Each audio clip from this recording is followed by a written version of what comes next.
day, okay? Amen. All right. Chapter 2, verse 10. And Job said, you speak like one of the foolish women. Can't we receive good at the hand of God and not evil? And then Job's 4 friends came to visit him. One of those guys was the shortest man mentioned in the Bible. Bildad the Shuhite. That's pretty short, okay? But these 4 guys came and they talked to Job for 35 chapters. Most of the book of Job is these guys explaining to Job why everything went wrong. They had to be Baptists the way I got it figured. They said, Job, you must have sinned. I mean, Eliphaz said, whoever perished being innocent. Job, the reason bad things are happening to you is because you sinned. Now, folks, that is the wisdom of the world, okay? That is not true. See, if something bad happens to somebody, you don't know why it happened. You should love them, pray for them, encourage them, and shut up. Don't go to the hospital when they get their gallstones out and say, hey, brother, these aren't gallstones. These are tithes and offerings. God's getting them out of you one way or another. Don't do that, okay? Let God take care of why everything went wrong. He can handle them just fine, all right? So Job is sitting there scraping the pus out of the boils by the graves of his 10 dead kids thinking, God, would you please answer me? Why did this happen to me? Folks, you don't have to live on this planet very long before you're going to be asking that question. God, why did you do this to me? Now, I don't want to drag skeletons out of anybody's closets, okay? But maybe you've had tragedy in your life. I know a little bit of what I'm talking about. I've got 3 kids here and 3 in heaven already, okay? Yes, tragedy comes to good people trying to do right. It happens, all right? But if something bad happens, what's your response? Job said, I wish the Lord would answer me. See, Job didn't know about Romans 8:28. God said, we know all things work together for good. To them that love God, to them that are the called according to his purpose. Now this verse does not say everything that happens is good. It doesn't say that. It says it'll work together for good. I'll show you. Has anybody ever been hungry? You ever been hungry before? Suppose you come to my house, you knock on the door, say, hey, Hovind, I'm hungry. I'll say, come on in, man. I'm going to give you a cup of flour. That don't sound too good. I got it. How about a spoonful of salt? Now that'll fill you up. That ain't going to help. I got it. How about a spoonful of baking soda? Now that will wake you up in the morning. Now you're probably getting kind of dry by now, so let's pour down a half a cup of Crisco. And chase it down with a cup of buttermilk. You say, Brother Hovind, that would taste terrible. How about if we mix them all together and make biscuits? Did you know the individual ingredients for biscuits taste lousy, but they work together for biscuits? And did you know everything that happens to you might not be good, but it'll work together for good if you love God and you're called according to his purpose?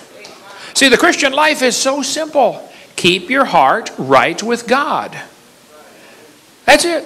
Now that'll be tough to do because the heart is deceitful above all things and desperately wicked.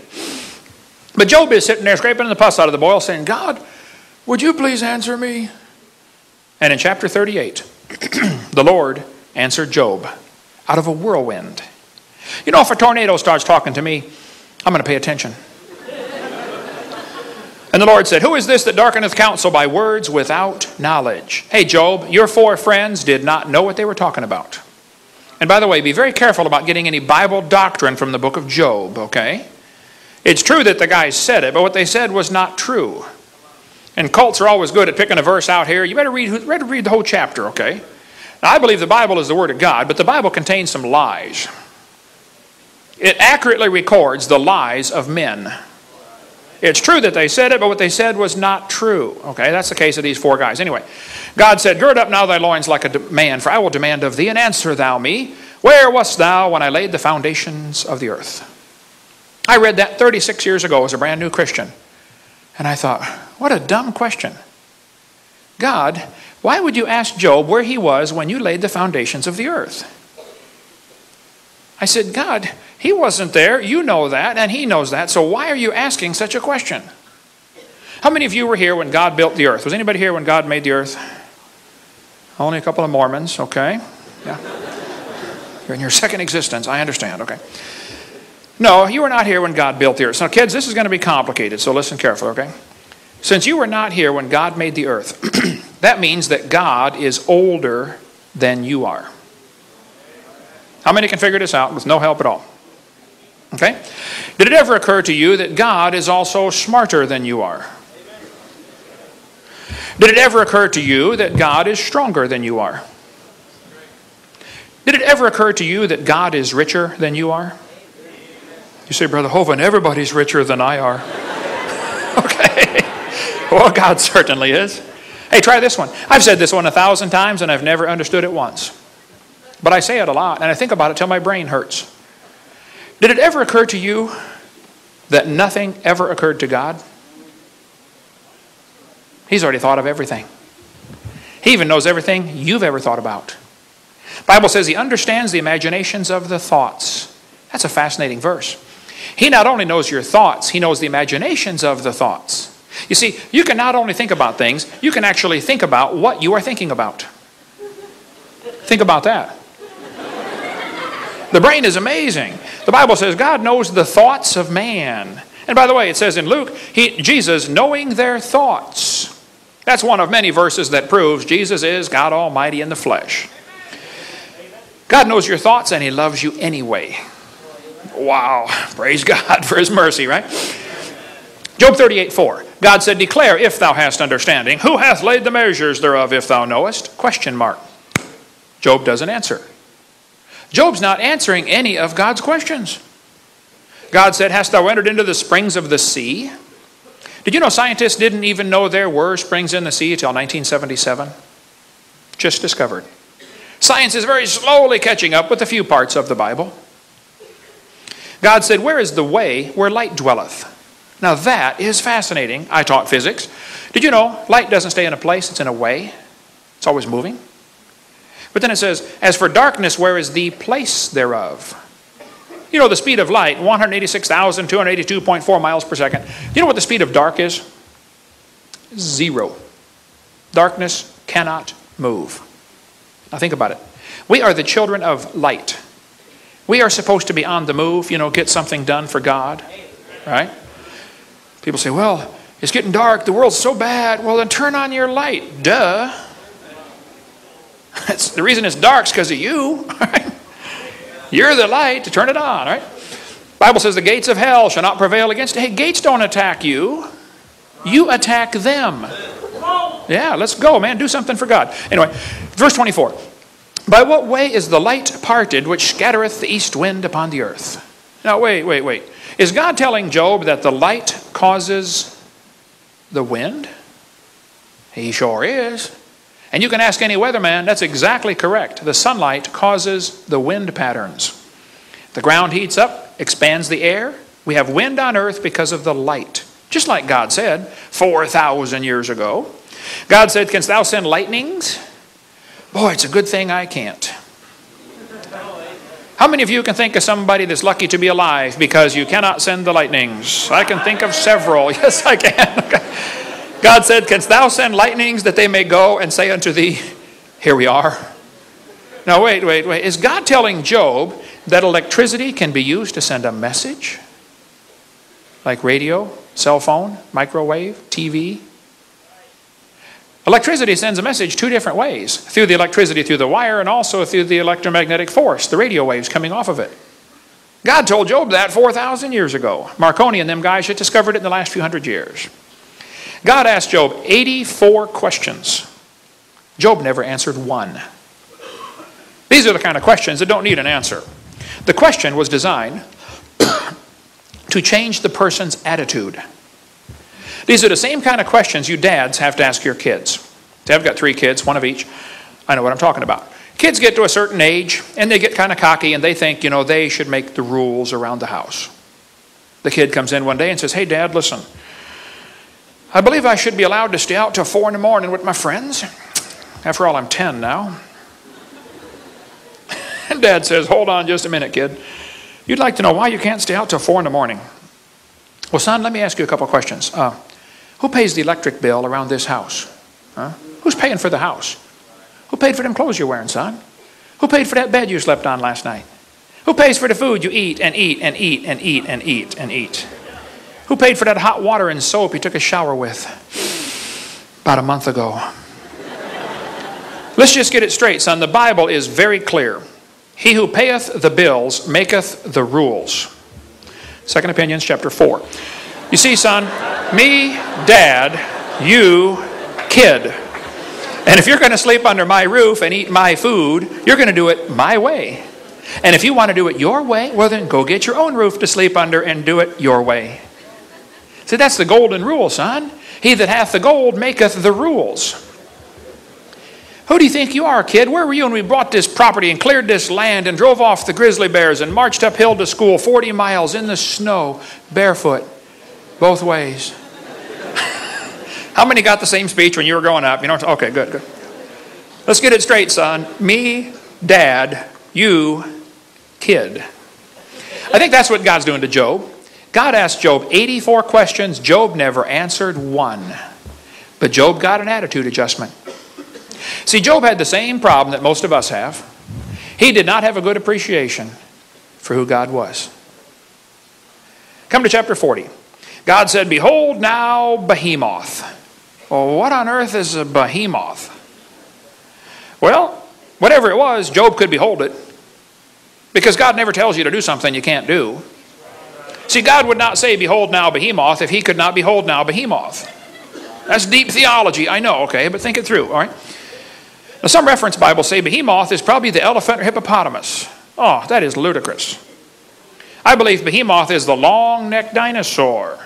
Now, there are 13 different long-necked dinosaurs, okay? There's the brachiosaur, the apatosaur, the cetosaur. He's got the big seat, okay? There's the blondosaur. You have to talk to her kind of slow, okay? I think behemoth is the brachiosaurus. It says he eats grass as an ox. Some people say, hey, my Bible says elephant and elephants eat grass.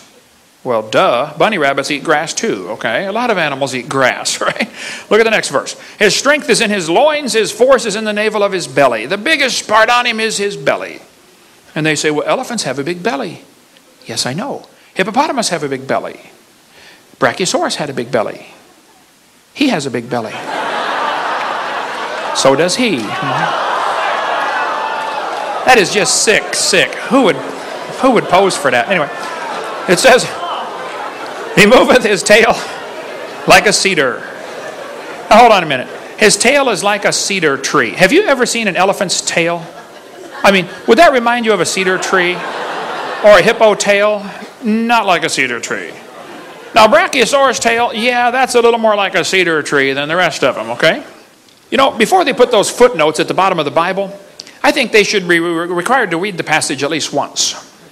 And then comment on it, okay? By the way, you preachers, if you're going to preach on a passage, at least read it once before you preach on it, okay? Yeah, all right. Anyway, next verse says, his bones are as strong pieces of brass. His bones are like bars of iron. He has big, heavy-duty bones. And they did. This is a real dinosaur toe bone I've got in my museum in Pensacola. One of the knuckle bones from a brachiosaurus. Now, this will be kind of complicated, so listen carefully. The reason he had such big toe bones is because he had big toes. How many can figure that out with no help? 4, 5, 6. Okay. And the reason he had those big toes is because he had a big foot. There's a kid taking a bath in a brachiosaur footprint. Pictures on the book right here on the steps. And the reason he had that big foot is because he had a big leg to hold up. His front leg is 20 feet tall. The biggest dinosaur found so far is 60 feet to the top of the head. Found in Oklahoma. They say it's going to take them 20 years to dig all the bones out of the ground because it is a government project. They say when it was alive, it probably weighed 100 tons. Now, 100 tons is equal to 14 school buses put together. That means if he was to come by and step on you, you would be deeply impressed by him. You would be road pizza. By the way, speaking of government projects, I got to share with you my new invention that's going to make me the richest man on planet Earth. I'm going to save so much money for the highway department, construction crews, utility companies, and the military. Oh, and all I want is 10% of the savings, and I'll be the richest man on planet Earth. I have invented a shovel that will stand up by itself. You won't need to pay those guys to lean on it anymore. Thank you, I know. Next verse says, he's the chief of the ways of God. He's the chief. That's the Hebrew word, risheth, which means he's the chief, he's the principal, he's the biggest animal God ever made. Well, that would not be the elephant or hippopotamus. It'd be the brachiosaurus. And that kind of fits the pattern for the way the devil works, you know. Whenever God makes things, the devil tries to destroy them. God makes beautiful things, and Satan always tries to destroy them. Hey, question. How big is your God? I mean, do you ever think about that? When you stop and pray, and you say, Heavenly Father, do you have any idea who you're talking to? I mean, have you ever stopped and just thought about that? Who are you about to talk to? I mean, you sit down for lunch, you know, and you're going to pray. Okay, bless the bunch as they crunch the lunch, amen. We expect God to come like a puppy dog when we call, don't we? Okay, God, I got time for you now. Pay attention. Now, here's my prayers. Give me this, give me this, give me this, give me this, and give me this, and give it quick. That's about what it boils down to, isn't it? I mean, have you ever stopped and really thought who you're talking to? How big is your God? Hey, is your God big enough to tell you what to do and you just simply do it without question? For instance, does God tell you what kind of clothes to wear? Now, 1 Timothy says the women should dress modestly. See, my daddy always said, if you're not in business, don't advertise. Yeah, okay. Does God tell you how to cut your hair? 1 Corinthians says it's a shame for man to have long hair. Well, when I got saved, I was a lifeguard. Nice suntan, long blonde hair. I read that and said, oh, wow, I better go cut it. It's just a no question. It's a no-brainer. God, you're not happy? Yes, sir. It's absolutely no-brainer. How big is your God? I mean, who is God of your life anyway? If he's really God, then you read the book, you do what he says, end of story. Hey, does God tell you what kind of speech to have? Ephesians 4 says, let no corrupt communication proceed out of your mouth. Is God happy with everything coming out of your mouth? Out of the abundance of the heart, the mouth speaketh. That's a good verse to quote to somebody when you hear him cuss, by the way. Does God control what you watch on TV?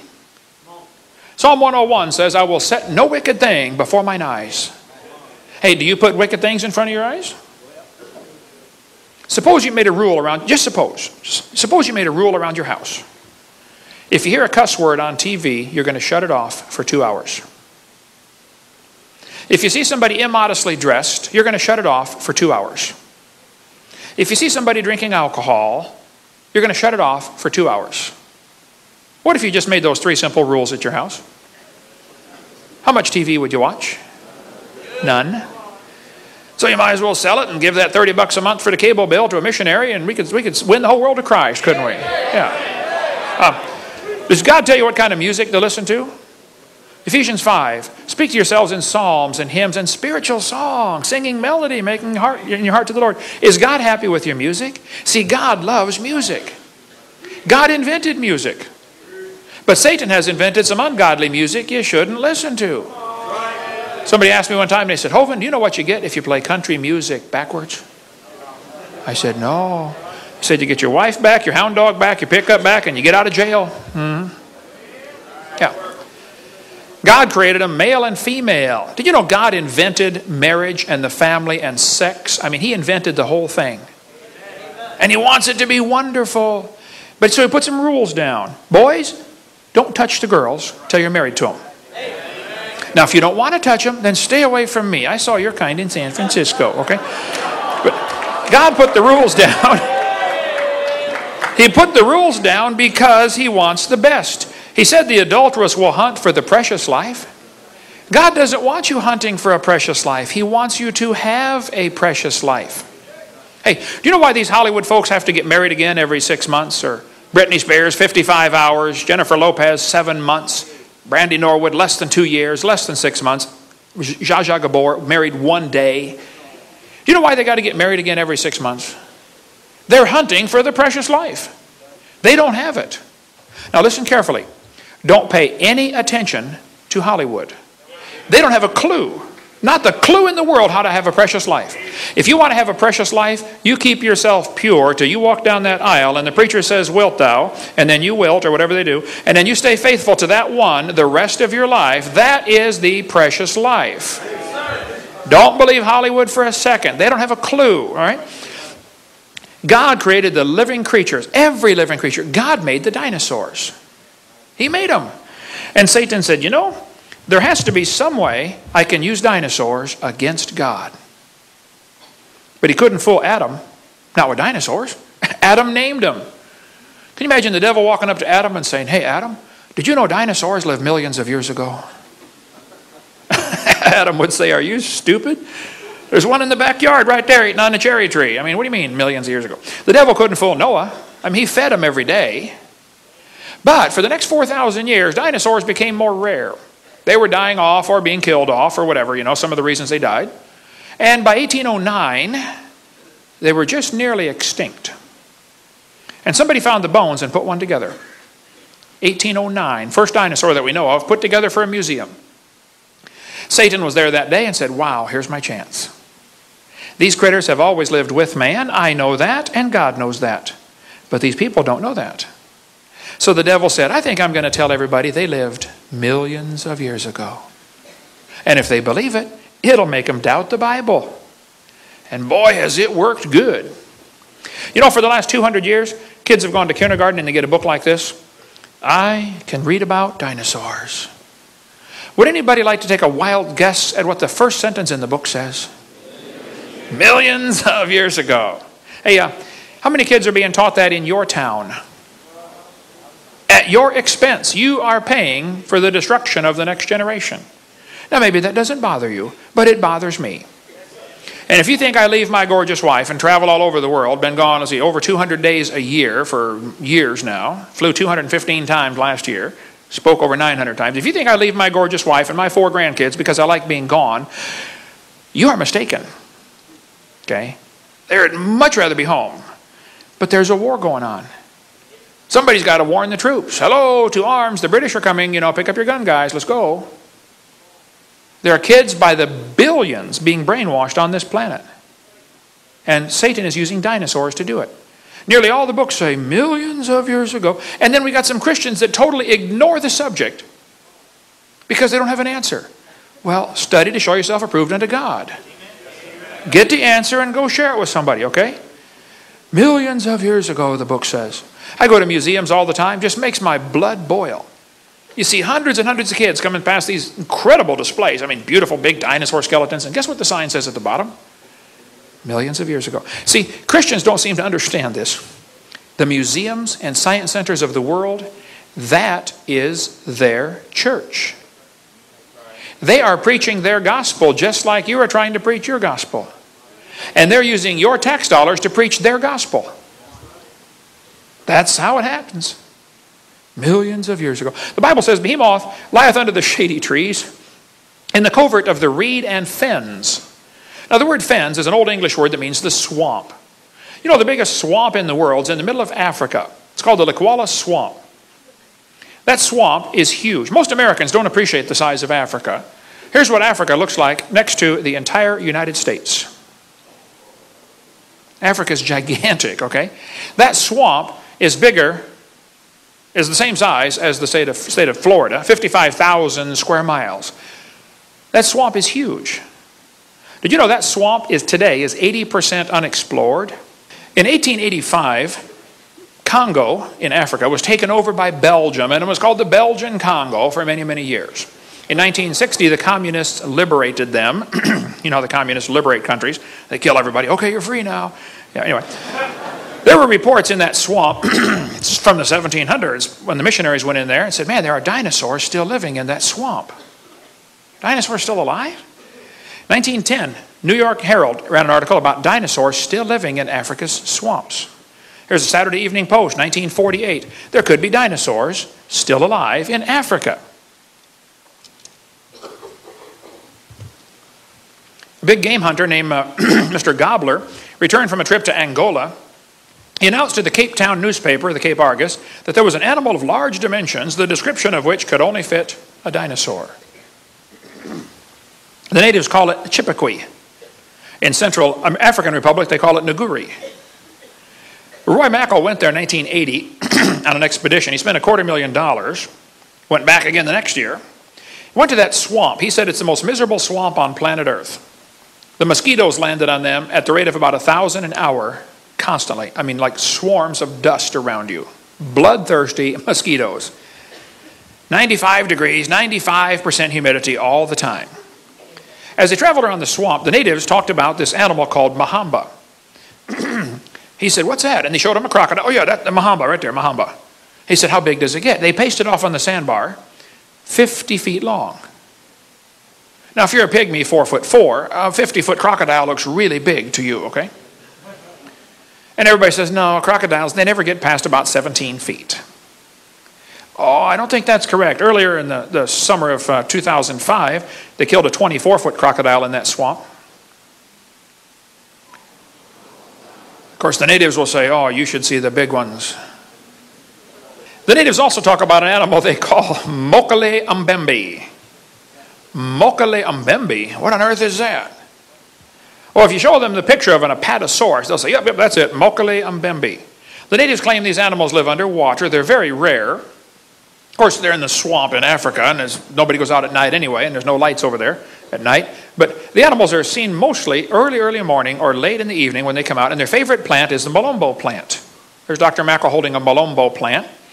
Dr. Mackel was a University of Chicago microbiology professor, and he went over there and studied this carefully and came back and wrote a book called A Living Dinosaur?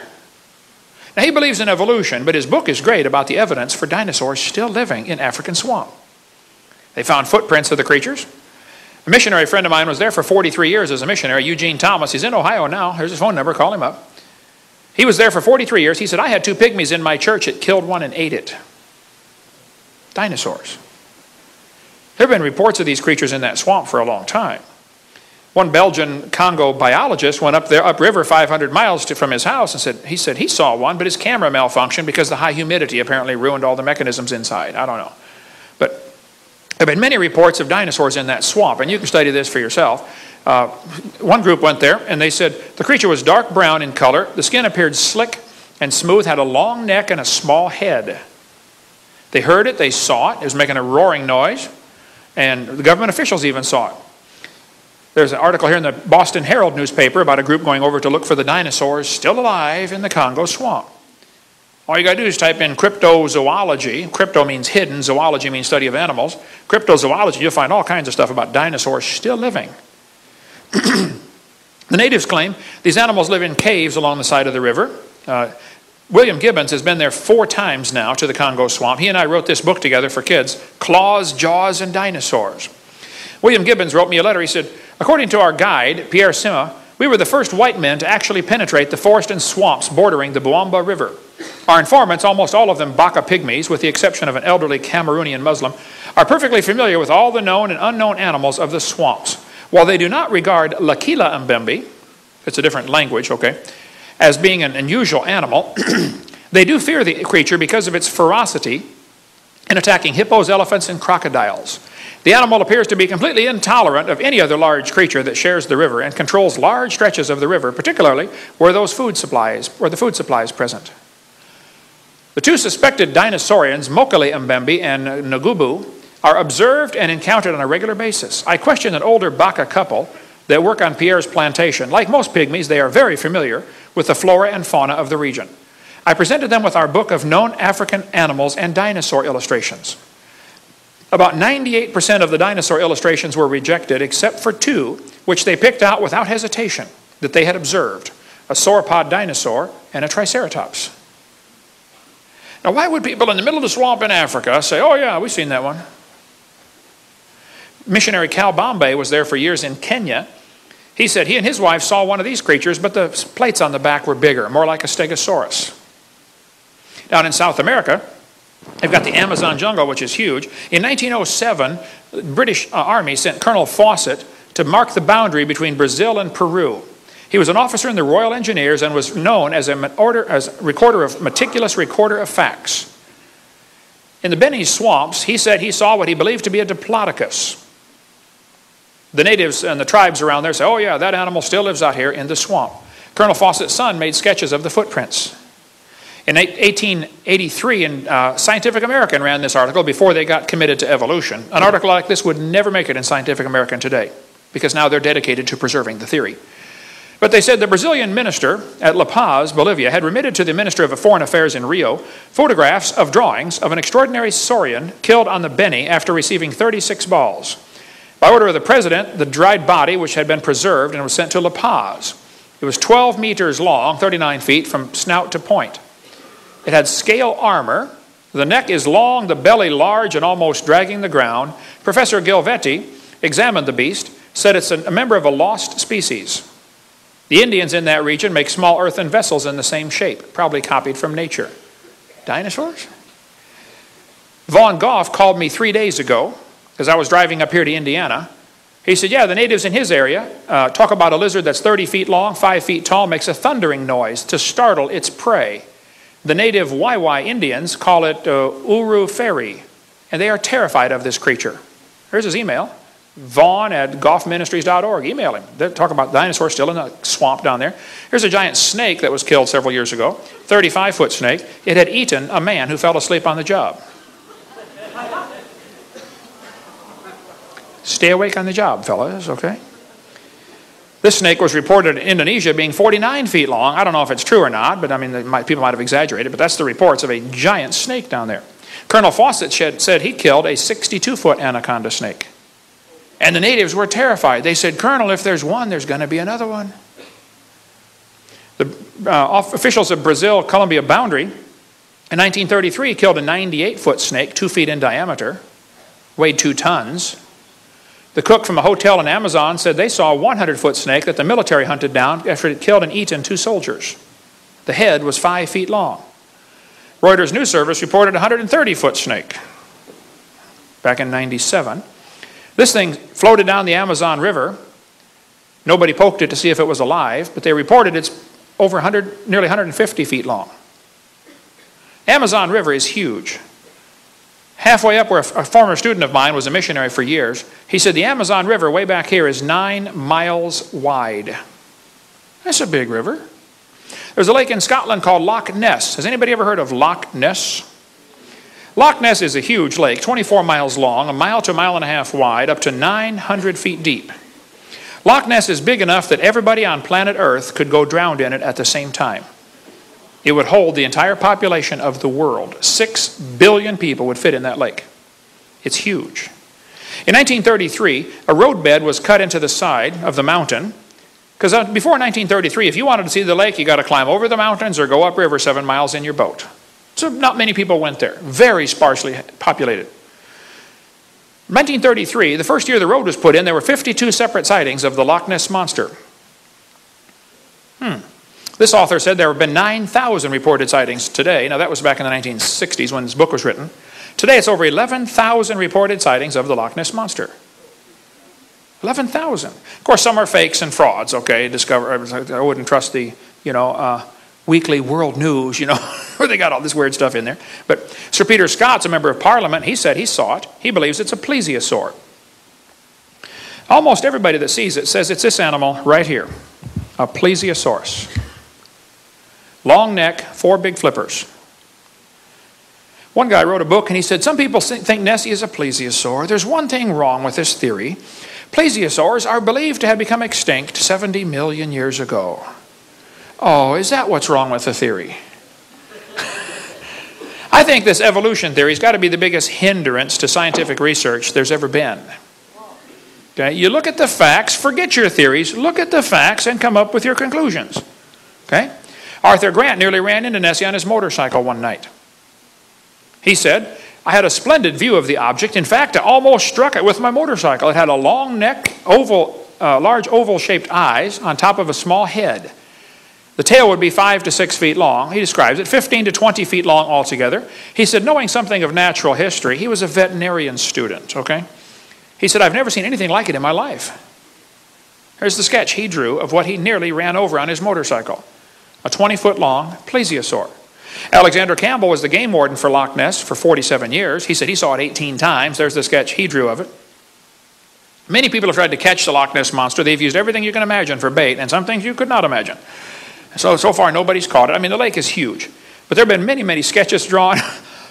One family said they saw it with a sheep in its mouth. One guy got a picture of the hump sticking out of the water. The neck is over on the far right. Then Reader's Digest, of course, they crop everything down. They cut the neck off when they publish their picture, the crop picture. But McLeod said he watched it for 9 minutes through binoculars and made 4 sketches of it, of what he saw. McLeod said, I think the monster looks like this. All you got to do is, watch TV programs once in a while where they talk about the Loch Ness Monster. There are thousands of people who will go on record and say, I have seen it. World Book Encyclopedia paid to have a submarine taken over there from South Carolina, the mini sub. The guy went down in the water and said, that water is so black, I can't even see the front of my own boat. Loch Ness is like a giant mud puddle. You go down in there just a few feet, visibility is 0. You can't see a thing. Japanese put 24 boats, went all the way down the lake and reported they scanned the bottom with radar, sonar, and said, man, this is a deep lake, and it's wrinkled up like a raisin. And there are caves going off to the side, probably with air chambers. The creature can come up under and go under inside the mountain and breathe and live in there. One guy got a picture of diamond-shaped flipper underwater. Again, they thought it was a plesiosaur. Reader's Digest published this picture, and back in '78, pictures right there on the floor, about Nessie with its mouth open.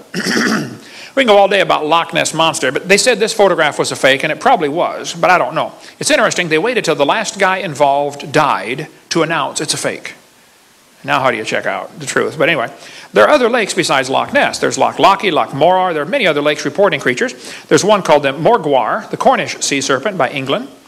The English Channel has many reported sightings of a creature like this. In 1749, in England, a creature was caught resembling in some degree an alligator, but having 2 large fins. The body was covered with impenetrable scales. It had 5 rows of teeth. 1934, this thing washed up on the beach in Normandy, France. There's a guy standing there looking at it for scale. A couple of scientists reported this creature swam past their boat in Brazil in 1905. They reported the whole thing in a scientific journal. The creature had a long neck, 6 feet long, 2 feet high. The dorsal fin, was 6 feet long, 2 feet high, a small head on a neck about 7 or 8 feet long. 2 experienced British naturalists reported the thing. And again, we can go all day on reported sightings. This thing, in 1977, a Japanese fishing boat pulled this up in their net. It was 32 feet long, 4,000 pounds. They said, what on earth is that? Captain said, I don't know, but it stinks. When they set it down on the deck, it broke in half and pus oozed out everywhere. So they made a bunch of sketches, took a bunch of pictures, and shoved it overboard. Special stamp was made for Japanese mail in 1977. Now, some people argue that it might have been a basking shark, and I agree, it might have been a basking shark. But the fishermen on board said, we know what basking sharks are, we don't think it is, okay? Basking sharks, they tend to rot away, leaving the head part behind, but there's a basking shark right there. Okay? It could have been a basking, it doesn't matter to me. They said the protein is 96% similar. Yes, I know, but nobody's ever seen plesiosaur protein, okay, to know what it's supposed to look like. Humans and apes are similar, but have many differences also. Anyway, there's a lot of arguments about that. It doesn't matter to me, but some people get all bent out of shape because they even mention, the Japanese catch of 1977. Russians report a creature in the lake up there. They're called Mystery of the Lake here.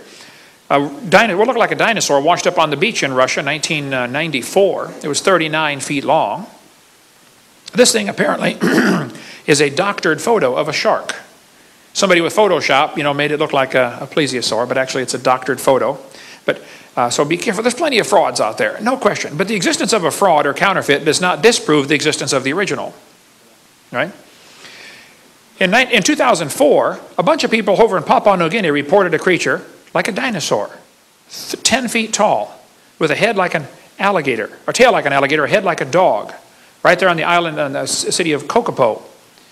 One lady said she saw it, she ran for her life, seeing a 3-meter tall creature with a head like a dog and a tail like a crocodile. You can read all about it on the internet about this creature seen just in 2004. Japan reports some of these creatures.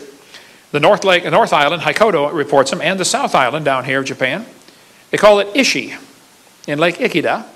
In China, there's reported one called USO, Unidentified Swimming Object. Norway has several reported sightings, as do Swedish lakes, a couple of Swedish lakes up there. They call it, anybody speak Swedish, know how to say that?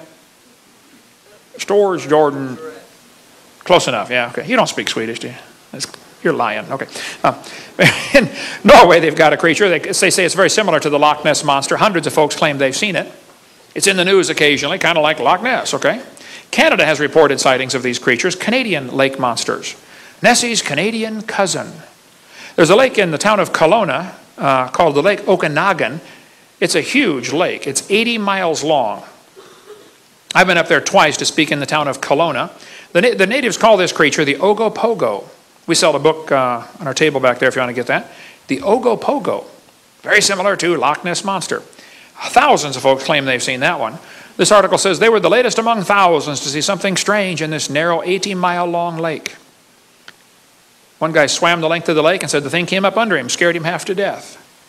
I got news articles like crazy about this. She said, I saw Ogopogo twice, this woman says.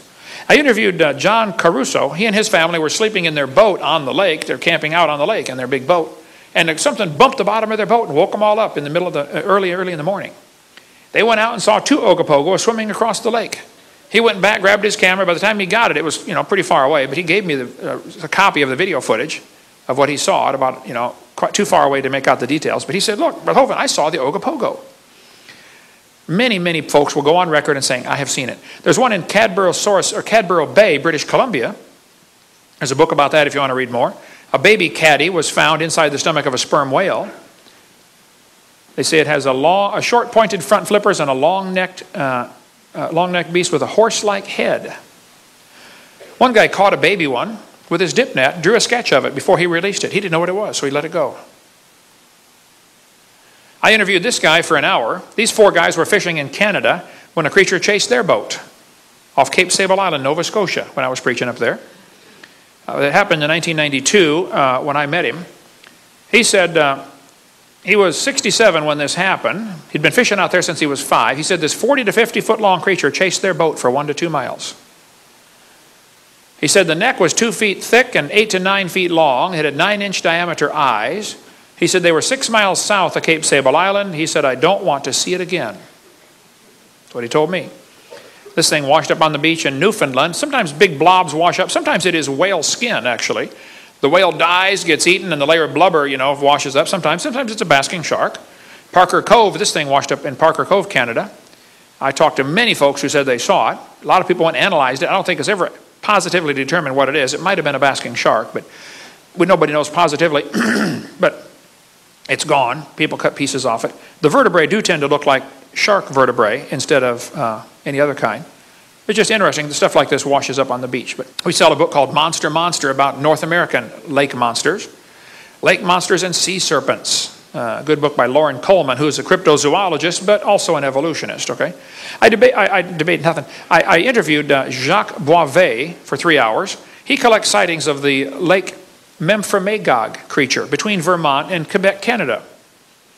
Hundreds of folks claim they've seen something in this lake up there in Lake Memphremagog. Creature's been seen in the Potomac River. There's a book about the great New England sea serpent.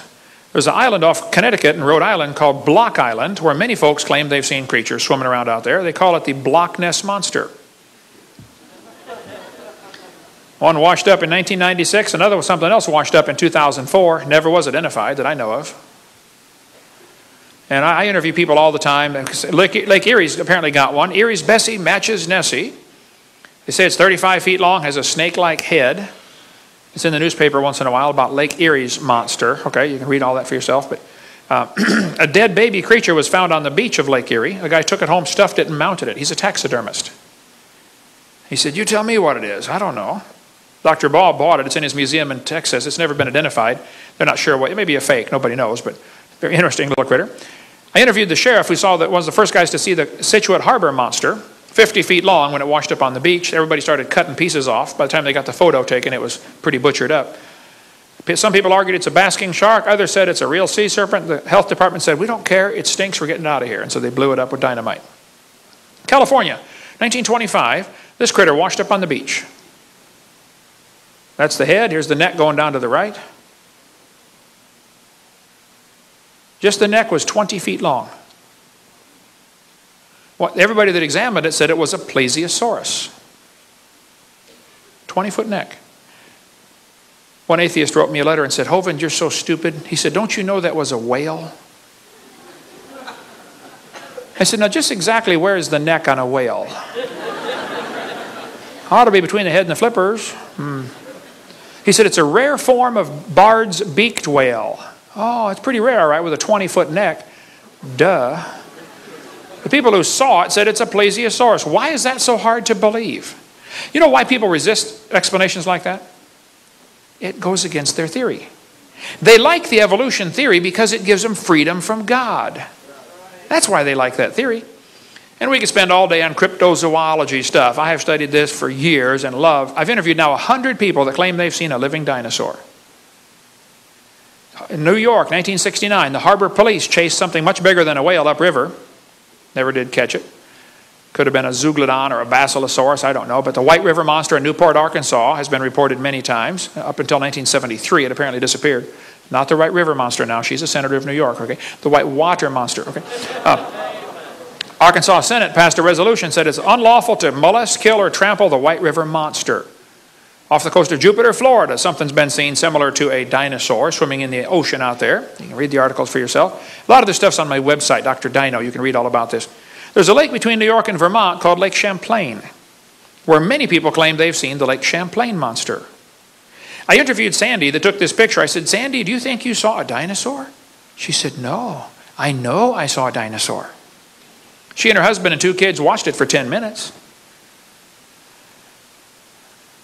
58 people on the Ethan Allen, which capsized earlier a couple months ago, you know, some people think they all ran to one side to see something and flipped the boat over. I don't know, maybe it's just too many Twinkies, but the captain on board back in 1898 said, if you think what I saw was a fish, it weighed 3,000 to 5,000 pounds.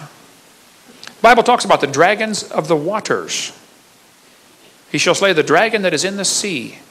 In Pensacola, where I live, 4 or 5 teenagers went scuba diving back in 1962. One survived the trip.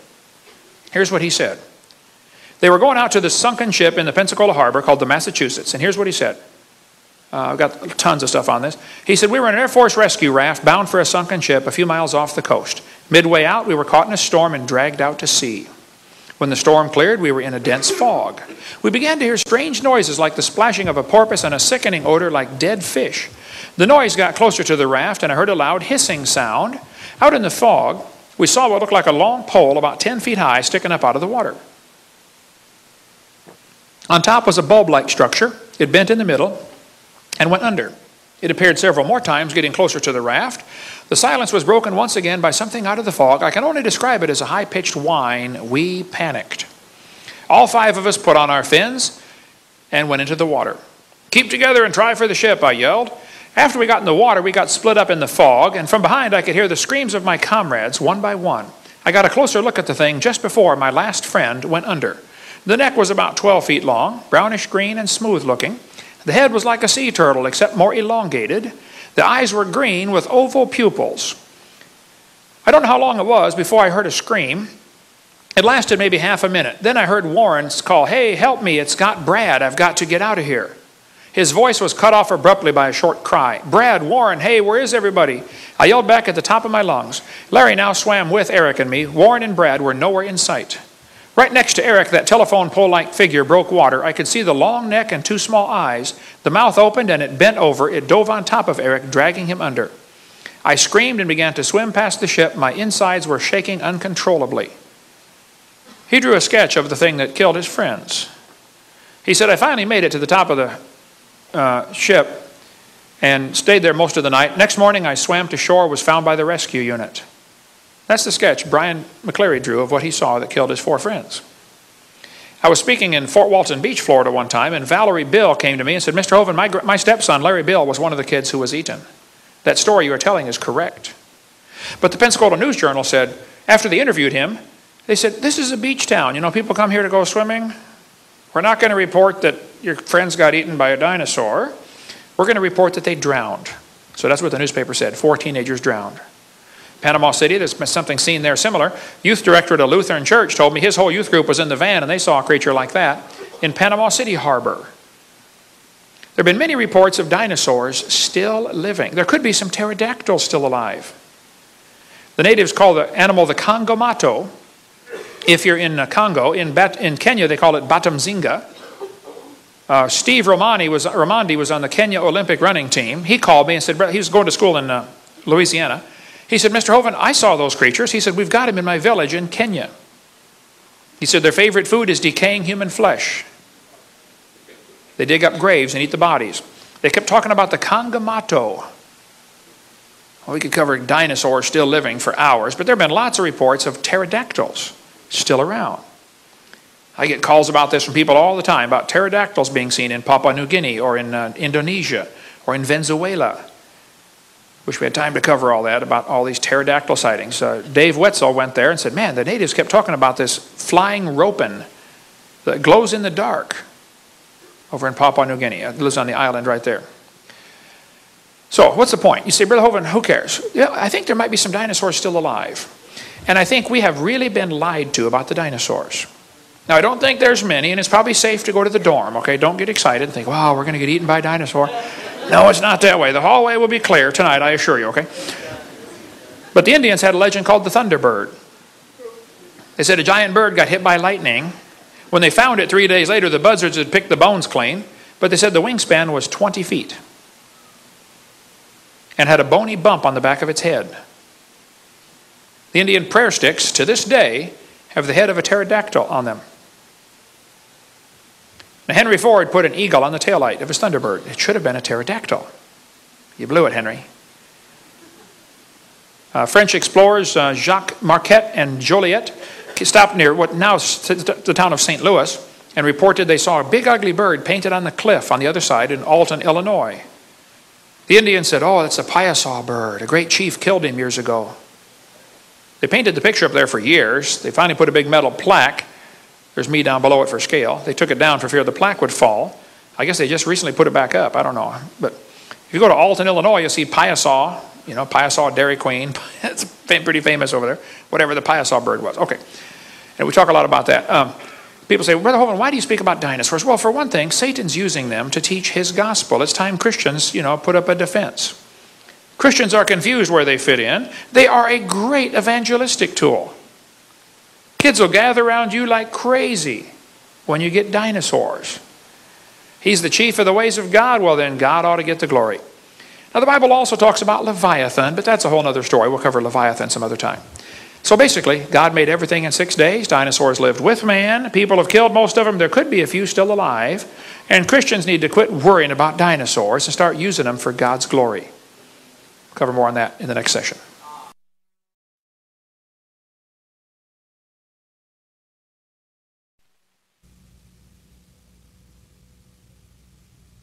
Well, this is Kent Hovind. It is August 31st, 1993. I'm sitting here at the Antique Quest in Winchester, New Hampshire with Sandy Mancy. It's good to see you again, Sandy. I saw you back in 92. And Sandy is the one that saw Champ. Her picture appears on the cover of the book by Joseph Zarzinski. This took place. Why don't you tell us when it was and where you were and just a little bit about it. I was in Vermont, on the Vermont side, and my husband, we weren't married at the time, my fiance and my children, we were exploring the lake. I grew up in that area. And we were just exploring the lake, sitting there, enjoying the peace and quiet. And my husband had gone back to the car to get the camera, and while he was gone, there was a disturbance in the lake, and I looked out, and I thought perhaps there was a school of fish, and maybe a scuba diver or something, and then the head and the neck broke the surface of the water, and the head picked up, and the neck, and the back, and I knew it wasn't a fish. Right.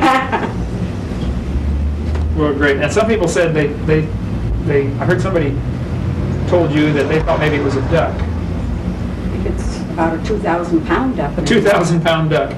When we were at the church, when you came to hear me speak up in wherever that was, New Hampshire, Dublin, New Hampshire, I had all my dinosaurs on the table, and you immediately picked out this one as Champ, but you said it was a little different, what you saw. Yes, what I saw is the neck was not near as long, and the head is shaped right, like a horse head, but the neck is not near as long. Okay, now there are 3 or 4 different types of swimming dinosaurs that bones have been found of. There's the chronosaur, which has a huge neck, the plesiosaur, which you're holding, and then there's the elasmosaur. Had a shorter neck, and the head is at a right angle to the body instead of in line with the body. There may be others, of course, undiscovered yet, but get that where they can see it on the camera. I think this more, but Shorter neck. with a shorter neck, or it could be that the neck wasn't all out of the water too. Okay. All right. So this was back in 1977. How many other people do you know, or have you talked to that claim they have seen it also? I have spoken with probably about 6 different people who have seen it, and all of our accounts are very, very similar. So we all can't be crazy, and we all can't be telling something that maybe we didn't see. But they're all very, very similar. The shape of the head, the neck, just the massive size of it. Okay, now you watched it for about how long, would you say? Probably from the time the disturbance until it went back down, maybe 8 minutes, 10 minutes. 8 to 10 minutes, okay. And you told me the last time we talked, about a year ago, that when it first came up, it was looking different directions, it was looking around? When it came up, it was facing this way, okay, to me, and when it came up out of the water. And then it looked around, and when I did take the one snapshot, it was getting fidgety. It was getting a little more movement to it, and it had turned its head to look over its back, and that's when I got the snapshot. And then it turned, and then it went down, and it started going down like this, and then it put its head down under the water. After it was completely under the water, I heard a boat coming. I heard a boat. Didn't even see the boat, but I heard it coming. It knew that boat was coming long before my sense of hearing picked it up. A lot of people that I've interviewed have told me that, like the ones in Africa, the dinosaurs in Africa, the natives claim they have very sensitive hearing, and they'll hear you coming and duck under the water. I've got missionary friends over there that say there are dinosaurs in that swamp. Absolutely. I'm sure of it. God created one. He created many. Sure. And this is something that has to be of creation. It's not something that could have come from an eel or any of that nonsense. And if God can create one, he can create many. Sure, right. Now your picture has, as well as being on the cover of Joseph's book, has been in a number of places. It was in Time magazine, it was July '81, I think. You were on Unsolved Mysteries, did you say this last week? Or? Unsolved Mysteries has shown 3 times. The first was in September of last year, and then Maybe September of '92. Right. Okay. And then